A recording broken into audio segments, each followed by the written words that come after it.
Tell me what we're looking at. An iOS app. Some. Okay.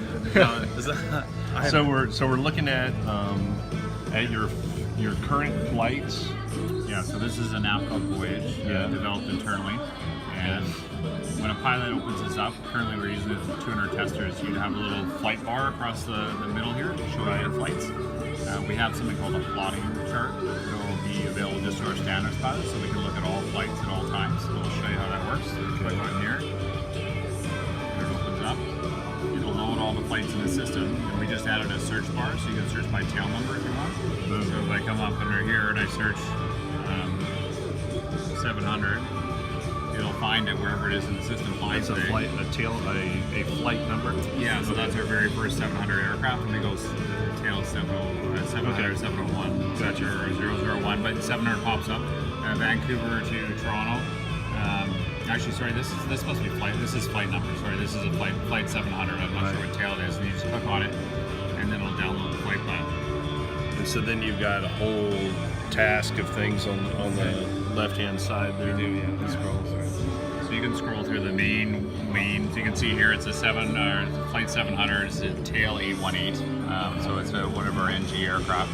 And then so you can just manually scroll through the whole thing if you'd like, or to drop it just to the route. You can do that, or you can hit remarks, or down to takeoff data. So it'll just jump to the sections as you go, right? There's a popular one at the bottom is briefing, so that's our briefing with our flight attendant. So first thing of the day, I'll just go there, and there's a briefing item that we're going to talk about for the day. Oh my gosh. So, and we've also got our EFB alert section here. So for you, it shows what software is supported. Oh my. And what Yeah, that's a good idea. Put it right there. Yeah, so we always encourage pilots to go there if they're wondering if they need to update. That's one of our spots we use. And then there's one down here, you can see EFB software versions, weather. Oh my gosh. Yeah. And then you can go down to winds, whatever you want, right? So you've got all that sort of information. And then up here you've got an invert feature, so if you want to go to night mode, Right. that's sort of how we handle that, right? So Okay. Yeah. pretty basic.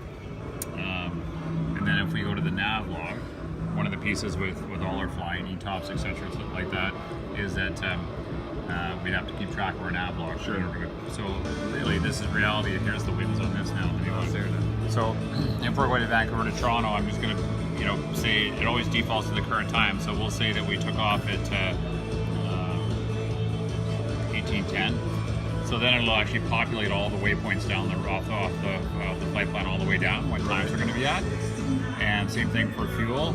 We could put in that we departed with 29,000 pounds of fuel. So it'll say we actually departed with 54 pounds more fuel than was required off the flight plan. Right. And then when we get to IWAC, let's say that's our very first point, we'll just, it again defaults to the time, but we'll say we passed it at 1830. So it'll actually tell us, hey, we're 2 minutes behind on the flight plan. So does the star mean that's your next waypoint? That's a brand new feature. I just turned it off. I think you can. I don't know when we added that feature, but it probably defaults to where you're at. Gotcha. And then fuel again, we can say we're supposed to cross here at 25,000. We're usually up on fuel, right? So if I say, it'll come up and say you're up 462 pounds of fuel, which is pretty straightforward. Yeah, so it'll work that whole way down. And then the pilots, this is a brand new feature, I just saw it today, but the pilots have asked for, what we have here is we have current winds off the flight plan, ground speed, and temperature. So by clicking on this top button in the right-hand corner here, we can actually show, so last waypoint's IWAC, time we crossed it, then it'll show our next waypoint, and then we can actually manually put the winds in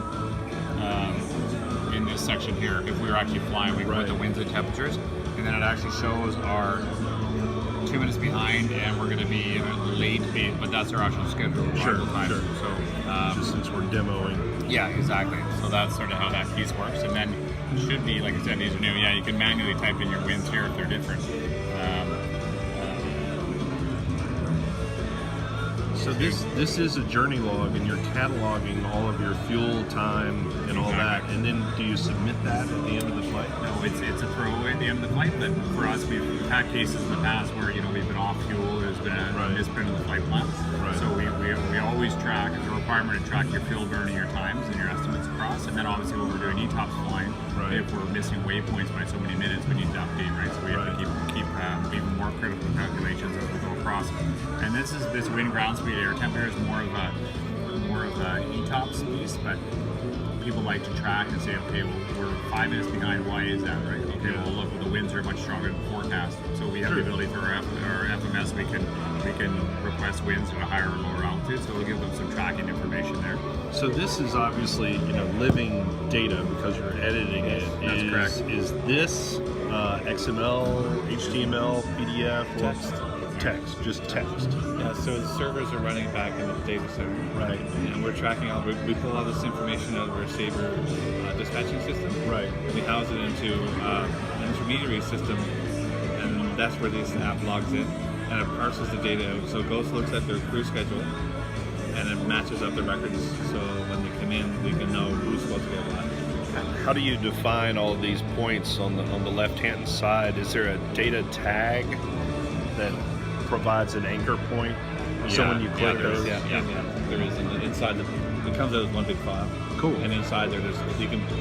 If you look at it, this is just like one. bookmarks. This Sure. is one big file. It Right. still is one big file, but it's kind of like bookmarks. Yeah, but at least it makes it easy to decipher through the different So you can the jump different ahead places. and jump back and forth Yeah. without having to scroll it's continuously great. and stuff like We've that. always been there as pilots, where you're scrolling Yes. through like 9 pages to get to the flight attendant briefing. Here you just go boom Yeah. and you're there, right? So Yeah. where it is briefing. At Southwest, I literally have 58 pages of paper Yeah. that we're going through. So So this is the plot, but if we're back on the main page, it's just going to show you your active flights. Yeah. For 48 hours, like what's happened in the last 48 hour sliding window. You just closed, is that? Yeah. Yeah. I'll show you, actually, can I show them one more Yeah. the last feature? Yeah. So this was just added today, but you click on more.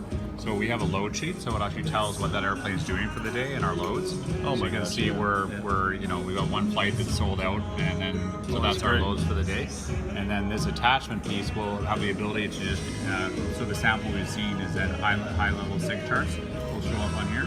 So whatever weather charts that we want. So some of the ETOPS line or some of the NATRAC line, they want high altitude weather. We don't have a weather app. Yeah, we don't have a weather app, so we can drop a PDF in there with all the weather charts for them. And you're piping all of this information over just on an IP connection, cellular or Wi-Fi. Yeah. It's really light because it's all pure text. Yes. So it's just like a small tiny file, right? I think the struggle that we have at Southwest is just everything is considered so confidential. You know, the only way we'd allow that is on our VPN or on our, Right. so the fact that you're doing this, Well, we're doing this over a connection. They have to authenticate with their Active Directory Right. credentials. They get in to see their data. Okay. And they only see their data. So but Dan and the standard team, that's where Right. we're going. If this plot feature shows up, there's only a subset of people who see the whole network. Sure, But sure. 99% of people will just see what they're doing. with a 48 hours. And that's tied into your scheduling system. So right, yeah. Right. So for crew track, that data's all there, and it matches them up. And then when they log in, this app logs in. It just knows to send those Great. files down. Great. This is actually a new feature too, and it's I don't know if you have the feature, but some of the talk was here. Well, we'd like to copy the route because then we can plug it into Jefferson. Right. So now he's got this feature here. You just route copy. Now we open up Jefferson and just go paste, and the whole route's put into Jefferson. So just these two icons Yeah, you know want to steal that route string. That's correct. Yeah. Interesting. And then you open up JEP and pop it in there. And so the next version of JEP, I don't think Greg knew about this, but is that we can just put WS 700 and it'll auto load Right. the route anyways, right? Yeah. But we don't But it's a currently have that, backup. so this is available. Yeah. And then we do have editing tools too, right? So if anybody wants to edit or mark up or highlight, or if there's a no town they want to make sure everybody's aware, they can do that.